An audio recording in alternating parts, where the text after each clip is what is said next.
მოგესალმებით, მადლობა რომ გვისმენთ მთელ საქართველოში და გვიყურებთ პლატფორმებზე იმედიჯი, My Video-ჯი, ასევე მაგთის IP ტელევიზიით 53 არხზე, რადიო იმედის Facebook გვერდზე, YouTube არხზე და ტელეკომპანია იმედის YouTube არხზე, რომელსაც მილიონზე მეტი გამომწერი ყავს. თბილისის განვითარების ფონდი სულხან საბასა და პავლე ინგოროყვას ქუჩებისა და ასევე აქ მდებარე ისტორიული შენობების რეაბილიტაციას იწყებს. ჩვენი გადაცემის სტუმარი გახლავთ თბილისის განვითარების ფონდის დირექტორი თამას ალიბეგაშვილი. მოგესალმებით თამას, მადლობა გიხდით გადაცემაში მონაწილეობისთვის. მოგესალმებით, მადლობა მოწვევისთვის. დავიწყოთ ამ პროექტზე საუბარი. გითხარით უპირველესად პროექტის ზოგადი მნიშვნელობა, რატომ არის მნიშვნელოვანი აღნიშნული პროექტის განხორციელება ჩვენი ქალაქისთვის და ამ ორი ქუჩისთვის. მოგესალმებით კიდევ ერთხელ, რომ დავიწყოთ ხანსაბა და პავლე ინგოროყვას ქუჩების რეაბილიტაციასთან დაკავშირებით, თავიდან რა აღნიშნოთ, რომ ეს არ არის მხოლოდ ინფრასტრუქტურული რეაბილიტაცია, ეს არის ძველი თბილისის, ასე ვთქვათ, განახლება, გაცოცხლება, შენარჩუნება და შემდგომი თაობებისთვის გადაცემა, იმიტომ რომ ეს არის ერთ-ერთი არა მარტო ისტორიული უბნები, არამედ ასე ვთქვათ, ქსოვილი ქალაქის, რომელიც ინახავს იმ ისტორიას, რომლებიც დღეს მდგომარეობით კიდევ შემორჩენილია ჩვენს დედაქალაქში. უშუალოდ რაც შეეხება რეაბილიტაციას, რეაბილიტაციის ეტაპზე, ასე ვთქვათ, პირველი ნაწილი არის, რომ ვიწყებთ კომუნიკაციების რეაბილიტაციით, რომელიც 18 აპრილიდან უკვე დაწყებულია, სანიაღურეს მოწესრიგება, მიწისქვეშა და მიწისზედა ეს ქაოტურად რაც არის განაშენიანება იქნება თუ ქსელები მოწყობილი, ამის მოწესრიგება ხდება თავიდან ბოლომდე და შემდგომში უკვე მეორე ეტაპა დაიწყება უშუალოდ პავლე ინგოროყვასა და სულხან საბაზე არსებული კულტურული მემკვიდრეობის ძეგლები და შენობა-ნაგებობი 21-მდე შენობა-ნაგებობა გვაქვს, აქედან 18 არის კულტურული მემკვიდრეობის ძეგლი და იქნება მათი აღდგენა. ამ აღნიშნულის ბიუჯეტი დაახლოებით 120 მილიონი ლარია და საშუალო 2 წლიანი პროექტია, ამის რომ 2 წელში უნდა დასრულდეს აღნიშნული პროექტი. კეთილი. თამას, მოდით გითხარით, რას ნიშნავს ისტორიული ნაწილის ავთენტიკურობის შენარჩუნება პრაქტიკაში, როდესაც ვსაუბრობთ კულტურული მემკვიდრეობის ძეგლზე, ხვდებით, რომ იქ სპეციფიურ მიდგომასთან უნდა გქონდეს საქმე და ავხსნათ რა არის ეს. დიახ, თვითონ თბილისის განვითარების ფონდის მთავარი აზრი და არსიანო არის ეს, რომ ხდება კულტურული მემკვიდრეობის შენარჩუნება, ისე როგორც კულტურული მემკვიდრეობის არეალში ნებისმიერ რომელიც არის ძეგლის სტატუსის მატარებელი შენობა-ნაგებობა ხდება მისი ასე ვთქვათ პროექტირების ეტაპზე შესწავლა, აღწერა იმ საარქივო მასალების ამოღება თუ როგორი იყო, რა ტიპის შენობა-ნაგებობები იყო, რა მხატვრობა არის, რა დაუშვათ ჩუქურთმა არის შენობაზე და ასე შემდეგ ყველა დეტალი შესწავლა ხდება მის დამუშავება და შემდგომ უშუალოდ როდესაც პრაქტიკულად ასე ვთქვათ მშენებლობა რეაბილიტაციას ვახორციელებთ, თითოეულ დეტალზე ხდება ცალკე მუშაობა, მხატვრობაზე მუშაობენ შესაბამისი კვალიფიციური კადრები, რომლებიც ამ მხატვრობის აღდგენას იწყებენ და ის დეტალები, რომელიც ფასადზეა მოწყობილი, თითოეულ მათგანს აღდგენა utardeba, რესტავრაცია utardeba, თუ რომელიმე მათგანი დეტალი არის დაზიანებული და ვერ ვახდენთ მის აღდგენას, ის ავთენტური ნაწილიდან გამომდინარე ხდება მისი ასე ვთქვათ ტექნოლოგიურად და თვითონ ლაბორატორიულად შესწავლა თუ რა მასალით არის და შემდგომ მისი აღდგენა და ახლის მოწყობა იმავე იერსახით, რა იერსახიც ჰქონდა მანამდე. ესე იგი, როდესაც ავთენტიკურობაზე ვსაუბრობთ, ხვდებით, რომ ზუსტად ის პირვანდელი სახე უნდა გაცოცხლდეს. რომ ავხსნათ პრაქტიკაში, ვთქვათ, განხორციელებული პროექტებიდან რამდენად რთულია ეს პროცესი და შემდეგ რა შედეგს ვიღებთ ხოლმე. იმ პროექტებიდან გამომდინარე, რომელიც თბილისის განვითარების ფონდის წლების განმავლობაში აქვს განხორციელებული, თუნდაც დღეს ეს ერთ-ერთი დიდი გამოწვევა არის, იმიტომ რომ თავის მასშტაბიდან გამომდინარე, წინა პერიოდში ჩვენი მიერ აღდგენილი არის უშუალოდ აღმაშენებლის ტერიტორია, თვითონ აქეთ რო გადავინაცვლო ორბელიანი, გუდიაშვილის მოედანი და ასე შემდეგ.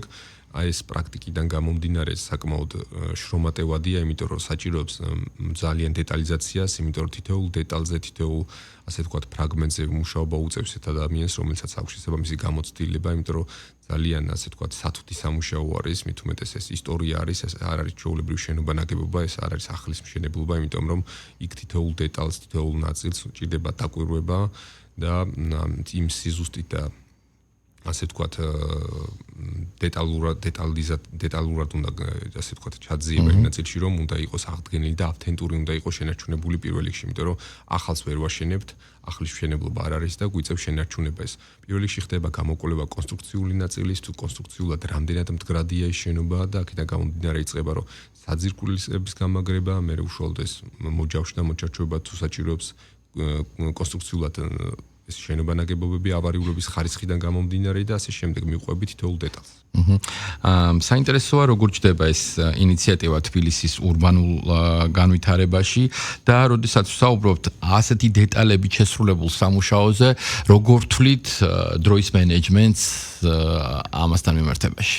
ამასთან დაკავშირებით პირველ რიგში უშუალოდ დროის მენეჯმენტი იქიდან გამომდინარე, რომ ეს პროექტირების ეტაპზე განისაზღვრება თვითონ საპროექტო ორგანიზაცია განსაზღვრავს ხოლმე ძირითად ნაწილში, იმიტომ რომ პროექტირს როდესაც ყიდულობს განვითარების ფონდი, იქ თითოეულ პროექტს ახლავს თავისი გეგმაგრაფიკი და ამ გეგმაგრაფიკის შესაბამისად ვახდენთ ხოლმე ამ დროის კონტროლს და დროის, ასე ვთქვათ, განსაზღვრას, მაგრამ ხშირი არის შემთხვევები, როდესაც უშუალოდ კულტურული მემკვიდრეობის ძეგლზე მით უმეტეს, როდესაც იხსნება ეს კულტურული მემკვიდრეობის ძეგლი, შესაძლებელია ისეთი რაღაც აღმოჩნდეს, რომ რასაც საერთოდ არ იყო დაგეგმილი და არ იყო დაუშვათ გათვალისწინებული, იმიტომ ამას დამატებითი ჩართულობა ჭირდება იმ თბილისის განვითარების პროცესში წააწყდეთ, ასე ვთქვათ, არაერთი შემთხვევა არის, რომ ამოვიდა ძველი ნაქალაქარი, რაღაც არქეოლოგია და ასე შემდეგ. თბილისის განვითარების ფონდს ყავს შესაბამისი გამოცდილი კვალიფიკაციური კადრები, არა მარტო კადრებზე არის, იმიტომ რომ პრაქტიკიდან გამომდინარე ძალიან ბევრი შენობა ნაგებობა აქვს რეაბილიტირებული და ამის დროული გადაწყვეტა ხდება და მენეჯმენტება იმ ნაწილში რა მიმართულებით გვჭირდება უშუალოდ საკითხის შესწავლა და შემდგომ უშუალოდ დეტალურად ხდება მე ჩასვლა თულ მიმართულებაში და მიმდინარეობს მშენებლობასთან დაკავშირებით და უშუალოდ ეს რაც გრაფიკი არის ძირითადად ასე ვთქვათ კულტურული მემკვიდრეობის ძეგლზე ცოტა რთულია მის განსაზღვრა, მაგრამ მაინც ვცდილობთ რომ ამ ვადებში ჩავჯდეთ და ამ ვადებში ჩავედიოთ, იმიტომ რომ აქ არის უკვე მოსახლეობა, რომელიც გაყვანილი ყავს ქირით და ამ ნაწილში უკვე დროის ფრაგმენტია რომ დავაბრუნოთ ისინიც უკან. კეთილი. პროექტის ეტაპებზეც მინდა ვისაუბროთ, ვიცით რომ ორ ეტაპად განხორციელდება ის და რას მოიცავს რომ ავხსნათ. პირველი ეტაპი როგორც აგიხსენეთ, უკვე კომუნიკაციების ნაწილი, ანუ კომუნიკაციების მიწისქვეშა და მიწისა და კომუნიკაციების მოწესრიგება, როგორც წყალი, დენი, გაზი და ასე შემდეგ, ასევე ასფალტობეტონის მოწესრიგება, გარეგანათების მოწყობა და მეორე ეტაპი უშუალოდ შენობა-ნაგებობების კონსტრუქციული გამაგრება, შენარჩუნება, მხატვრობის რესტავრაცია და ასე შემდეგ. სარეაბილიტაციო სამუშაოების სპეციფიკას ჩვენ შევეხეთ და მოდით ხა გითხარით, აი რა მეთოდებით ხდება უფრო ვრცლად, თქვათ ძველი შენობების გამაგრება და აღდგენა. ანუ მთავარი პრიორიტეტი აქ ვიცით რომ არის ერთის მხრივ ავთენტიკურობის, თქვათ შენარჩუნება და მეორეს მხრივ ის რომ მან დროში კარგად იმუშაოს, ასე ვთქვათ, ეფექტიანი იყოს. პირველ რიგში ეს არის რომ შესწავლა ხდება თვითონ შენობა-ნაგებობების, იმიტომ რომ შენობა როდესაც შიშულდება, ასე ვთქვათ, ხდება შესწავლა თითოეული დეტალის, რა მდგომარეობაშია თვითონ საძირკველი, მზიდი კონსტრუქცია, სახურავი, კიბის უჯრედი და ასე შემდეგ. როდესაც ამ ყველაფერს შევისწავლით, მერე ვიწყებთ ფუნდამენტიდან მის გამაგრებას, შენობის, ანუ საძირკვლის გამაგრება ხდება პირველ შემთხვევაში, მერე კონსტრუქციული მოჯავშნა, გადამაგრება და მერე მიმდინარეობს ის დეტალურად მიყვება ხოლმე სამშენებლო პროცესს, რაც ჭირდება უშუალოდ კულტურული მემკვიდრეობის ძეგლზე განხორციელოთ, ეს რესტავრაცია იქნება, კონსერვაცია თუ ასე შემდეგ, ეს დეტალები, რომელსაც მიუყვება იმ გეგმის მიხედვით, რაც გაწერილია საპროექტო დოკუმენტაციაში. ეს არის თითქმის ყოველდღიური რეჟიმი, რასაც განხორციელებს თბილისის განვითარების ფონდი, იმიტომ რომ დღეის მდგომარეობით წინაზეც აღვნიშნეთ, რომ ყველა მიმართულებით თბილისის განვითარების ფონდი ახორციელებს კულტურული მემკვიდრეობის ძეგლების რეაბილიტაცია არის მთავარი მიმართულება და ამიტომ ეს ჩვენთვის უცხო არ არის და ყოველდღიური რეჟიმია. კეთილი, მაშინ სოციალურ და ეკონომიკურ ეფექტზე გადავიდეთ. როგორ გაუმჯობესდება საცხოვრებელი პირობები დაახლოებით 450 ოჯახისთვის? თქვენ აღნიშნეთ, რომ ეს ოჯახები უკვე გაყვანილი გყავთ, ხომ? სულხასაბას და ინგოროყვაზე ჯამურად არის 450-მდე ოჯახი. პირველი, ასე ვთქვათ, ეტაპი, ვინაიდან დაწყებული გვაქვს სულხასაბას ქუჩიდან, სულხასაბას ქუჩიდან დავიწყეთ მოსახლეობის გაყვანა. ამ 2 წლის განმავლობაში თითოეული მოსახლე გაყვანილი არის, ქირით კომპენსაცია აქვს ყოველთვიური. სანამ სამშენებლო პროცესი არ დასრულდება, ამის უზრუნველყოფას ქალაქ თბილისის მერია უზრუნველყოფს, პლუს მაგას კიდე თვითონ ავეჯის მომსახურებაც, ანუ ინვენტარის გადატანა, ის ავეჯი რაც აქვს საყოფაცხოვრებო სახლებში, ბინებში, თითოეულის დაცლა, ასე ვთქვათ, გადატანა, გადაზიდვას უზრუნველყოფს თბილისის მერია, ასე ვთქვათ, განვითარების ფონდი და როგორც დასრულდება ეს ყველაფერი, მერე უკვე გადმოზიდვა და გადაცემა ამ ბინების. უშუალოდ ეს სოციალური მდგომარეობა და ეკონომიკური პირობები გარდა იმისა, რომ ეს აღნიშნავთ მინიმუმ 3ჯერ ხდება, ასე ვთქვათ, 1 კვადრატულის ასე აფასება, ასე ვთქვათ, ეს მოდის იქიდან გამომდინარე, რომ იყო ავარიული კულტურული მემკვიდრეობის ძეგლი, მაგრამ როდესაც დავასრულებთ, ეს არის მყარი, კონსტრუქციულად გამაგრებული, სრულიად თანამედროვე სტანდარტებით აშენებული ის კულტურული მემკვიდრეობის ძეგლი, რომელიც განთავსებული სხვადასხვა ლოკაციებზე. რაც შეეხება ზედამხედველობის ნაწილს, ესაც მინდა აღვნიშნო, რომ თბილისის განვითარების ფონდს ყავს თავისი საზედამხედველო ჯგუფი, გარდა ამისა, ხარისხზე და კონტროლზე კიდევ პასუხისმგებელი არის თბილისის მუნიციპალური ლაბორატორია, რომელიც 24 საათის განმავლობაში თვალყურს ადევნებენ თითოეულ დეტას თუ როგორ ასრულებს სამშენებლო კომპანია თითოეულ საქმეს. რა გავლენა ექნება, თქვათ, პროექტს ტურიზმზე და ადგილობრივ ბიზნესზე, ალბათ ამის ერთგვარი მონახაზიც უნდა არსებობდეს და მოლოდინიც. დღეს მდგომარეობითაც საკმაოდ აქტუალურია ორივე მისამართზე, თუნდაც ხანსაბაზე ასევე პავლენგოროყას ქუჩებზე, საკმაოდ დატვირთულია როგორც ტურისტული საფეხმავლო მიმართულებით, ასევე პატარა მცირე ბიზნესები არის, ეს კაფე-ბარები იქნება, სხვადასხვა სავაჭრო ობიექტები და ამის მერე, როდესაც სრულიად მოწესრიგებული თანამედროვე, ასე ვთქვათ, კულტურული მემკვიდრეობის ძეგლების შენარჩუნებული აღდგენილი და ის ავთენტურობა ექნება, რა თქმა უნდა მნიშვნელოვანი არის, იმიტომ რომ ეს პრაქტიკიდან გამომდინარე რო ავიღოთ აღმაშენებელი გუდიაშვილი ორბელიანის მოედანი ბევრად უფრო ტურისტულად დატვირთული გახდა, ვიდრე იყო მანამდე, იმიტომ რომ აღდგენა, რესტავრაცია, რეკონსტრუქცია და თვითონ ეს მოწესრიგებული, ეს არის კონკრეტული სახლის რეაბილიტაცია, ეს არის მთელი უბნის, ასე ვთქვათ, იმ ქსოვილის აღდგენა, რომელიც ერთ-ერთი მნიშვნელოვანია ძველი თბილისისთვის და ქალაქისთვის. და საკმაოდ მასშტაბური იქნება და მოლოდინიც გვაქვს ამისიო, არა მარტო ტურისტისთვის, ადგილობრივისთვის, საკმაოდ მიმზიდველი იქნება აღნიშნული ლოკაციები.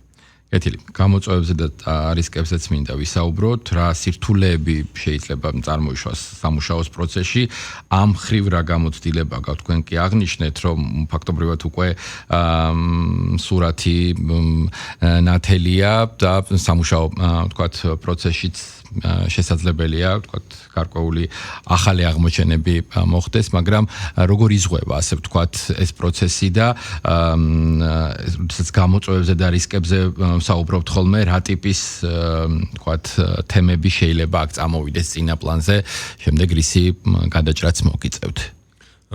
ესე ზოგადად რო ვთქვათ, იმიტომ რომ დავიღოთ არ ვიცით ესე წინსწრებით და რომ დაიგეგმოს და ვთქვათ, რომ რა შეიძლება აღმოჩნდეს, როდესაც უშუალოდ შევდივართ ობიექტზე და იქ დეტალურად ხდება შესწავლა უშუალოდ რა სიტუაციაში, რა მდგომარეობაში არის უშუალოდ ძეგლი, ამის მიხედვით ხდება მე იდენტიფიცირება თუ რა პრობლემის წინაშე შეიძლება დავდგეთ, მაგალითად, შეიძლება მოიხსნას ნალესის ფენა, რომელიც დროთა განმავლობაში ჩვეულებრივად შეღებილია, გალესილია, ასე ვთქვათ, კედელი და მის უკან აღმოჩნდეს მხატვრობა, რასაც თვალსახად მე სხვანაირი დამუშავება ჭირდება, იმიტომ რომ ეს მხატვრობა ისტორიულია, ამ ცალკე კონსერვაცია ჭირდება, ცალკე ასე ვთქვათ, ჯგუფი ჭირდება, რომლებიც არიან კონკრეტულად მაგ მიმართულები, მხატვრობაზე ჩართულები არიან, როგორც პროექტ თვითონ საპროექტო ჯგუფი, რომელმაც დააპროექტა ეს ყველაფერი ამ გადაწყვეტილების ნაწილში და ის ჯგუფი, რომელიც თბილისის განვითარების ფონდში არის, რომელსაც აქვს ის პრაქტიკული გამოცდილება წლების განმავლობაში სხვადასხვა ობიექტებზე, ამას ვიყენებთ მაქსიმალურად, რომ რა შეიძლება აღმოჩნდეს, რა რისკების წინაშე შეიძლება დავდგეთ, ასე ვთქვათ, ამას ყველაფერს წინასწარ დაგეგმას ვერ ვაკეთებთ, მაგრამ როდესაც პროცესში ვხვდებით, დროულ გადაჭრას და დროულად გადავჭრით ხოლმე აღნიშნულ პრობლემებს და ესე მივყვებით თითოეულ ჩვენ ასე ვთქვათ ობიექტს. კეთილი, ჩვენს მსმენელს და მაყურებელს უფრო ზუსტი წარმოდგენა შეექმნას. დაახლოებით რა ასაკის შენობებზე აქვს საუბარი, რომ ვიცოდეთ და რასაც ყვებით ფაქტობრივად ასე სკულპტუროზულად გაწეულ სამუშაოზე, რომ აიხსნას რატომ ხდება ამ ნიუანსებში ჩასვლა. თითოეული მათგანი, ანუ საუკუნეზე მეტი აქვს თითოეულ მათგანს ზოგიერთი არის 1880-იანი წლები, შეიძლება შემდგომში ან წინა პერიოდში იყოს აშენებული, რომელიც ისტორიაც გვაძლევს იმ საშუალებას, რომ ეს ძეგლი ანუ დათარიღებული იყოს. ანუ არის აღბეჭდილი, მაგრამ ბევრ მათგანს არ აქვს ასე ვთქვათ წარმოშობის ისტორია, შეიძლება რაღაც პროცესში თავიდან ყოფილიყო, რომ 1800-იანი წლების მერე მოხდას რაღაც რეკონსტრუქცია, გამაგრება და ასე შემდეგ. მაგრამ ძირითადი ნაწილი არის მაინც 1880-იანი წლების შენობა-ნაგებობები, რომლებსაც ძალიან დიდი მოფრთხილება ჭირდება ჩვენი ქალაქისთვის. ეს არ არის მხოლოდ შენობა-ნაგებობები, რომ ეს არის ისტორია, რომელიც უნდა შეუნარჩუნოთ და გადავცეთ მომავალ თაობას, აღვადგინოთ და შევინარჩუნოთ ეს ყველაფერი. კეთილი. როგორ ხდება ადგილობრივ მოსახლეობასთან კომუნიკაცია, ესეც რომ გავმარტოთ და ავხსნათ. მოსახლეობასთან უშუალოდ პირველ ეტაპზე, როდესაც დაგვევალება თბილისის განვითარების ფონდს მთავრობისგან, ასე ვთქვათ, ქალაქ თბილისის მთავრობისგან, ხდება მოსახლეობასთან თითოეული მათგანთან შეხვედრები ოჯახების მიხედვით, გაცნობა, მათი ასე ვთქვათ, ნააზრევის მოსმენა თუ რა მოთხოვნები აქვს აღნიშნულთან დაკავშირებით. ძირითადად აქვთ ხოლმე უშუალოდ რამდენი კვადრატული შეიძლება შეხვდეს ყოველთვის აქვთ ხოლმე მეტის მოლოდინი, რომ კულტურული მემკვიდრეობის ძეგლი იქნება თუ არა ძეგლი არ აქვს, ანუ რაც მეტი უნდა, ასე ვთქვათ, მეტის მოლოდინი აქვს ყველას, მაგრამ ჩვენ ვცდილობთ, რომ საარქივო მასალებიდან გამოვდივიდეთ, იმ ავთენტურობიდან გამომდინარე, ვაცნობთ ამ ყველაფერს, იმ იერსახის აღდგენასთან თუ სვამენ შეკითხვებს, ვთქვათ, საბოლოო იერსახე როგორი იქნება, რამდენად აღდგება, მისი ავთენტიკურობა, გაცოცხლდება ძველი, ანუ ფასადზე თუ ისმება, ვთქვათ, შეკითხვები ხოლმე, კონკრეტული კვადრატულობის მიღმა. ფასადზე, რა თქმა უნდა, მთლიანი პროექტის გაცნობა ხდება მოსახლეობასთან, ის თუნდაც ილუსტრაციებით, ანუ ვიზუალი უნდა ქონდეს შენობა ნაგებობას და უშუალოდ მე უფრო დეტალურად ჩადიან ხოლმე თავიანთ საკუთარ ფართებში თუ ვის რა როგორ და რანაირად აქვს ასე ვთქვათ თვითონ რა სარგებელს მიიღებს ამ ნაწილში. და დროის ვთქვათ რა მონაკვეთი ჭირდება ამ პროცესის დასრულებას, რა ვადებზე აქვს საუბარი? მოსახლეობასთან ურთიერთობაში. მოსახლეობასთან ურთიერთობაში და სრულად პროექტის დასრულება. მოსახლეობასთან ურთიერთობაში ინდივიდუალური არის ეს მოლაპარაკების ნაწილი, ზოგთან შეიძლება 2-3 დღეში დამთავრდეს და ზოგთან შეიძლება თვეებიც გაიწერლოს, იმიტომ რომ უფრო ასე ვთქვათ რთულად უხდება ხოლმე ის გადაწყვეტილება, რომლებიც წლების განმავლობაში ცხოვრობენ აღნიშნულ სახლში და აი მოლოდინი აქვს იმისა, რომ გავიდე, დავბრუნდები თუ არა აღნიშნულ ლოკაციაზე, აღდგება თუ არა, ამის შიში აქვს ხოლმე, მაგრამ ვარწმუნებთ, ვცდილობთ რომ დავარწმუნოთ და არაერთი მაგალითი გვაქვს და პრაქტიკა გვაქვს მაგის რომ გაგვიყვანია, დაგვიბრუნებია უკან, დაგვირეაბილიტირებია და უშუალოდ ამ მისამართზე რეაბილიტაციის ნაწილი დაჭირდება, დაახლოებით 2 წელი ჭირდება. ამას კიდევ გვანახებს ის ნაწილი, როდესაც შევალთ უშუალოდ და გავხსნით ამ შენობა ნაგებობებს, როგორც აღნიშნეთ, თუ რაიმე ესეთი არ აღმოჩნდა, რომელიც ხელშემშლელი იქნება, მაგრამ ძირითადი ნაწილი 2 წელში უნდა დასრულდეს ხასაბა და პავლენგოროყას ქუჩებზე. დიდი მადლობა. წარმატებებს გისურვებთ. მადლობა. გავახსენებ ჩვენს მსმენელს სამაყურებელს, რომ პირდაპირ ეთერში თბილისის განვითარების ფონდის დირექტორს თამას ალიბეკაშვილს ვესაუბრებოდით. აქვე მადლობა მინდა გადაგიხადოთ დათმობილი დროისთვის და ყურადღებისთვის. მე დაგემშვიდობებით, ჩვენით მაინც უკვე 2 შაბათს შევხვდებით ნახვამდის.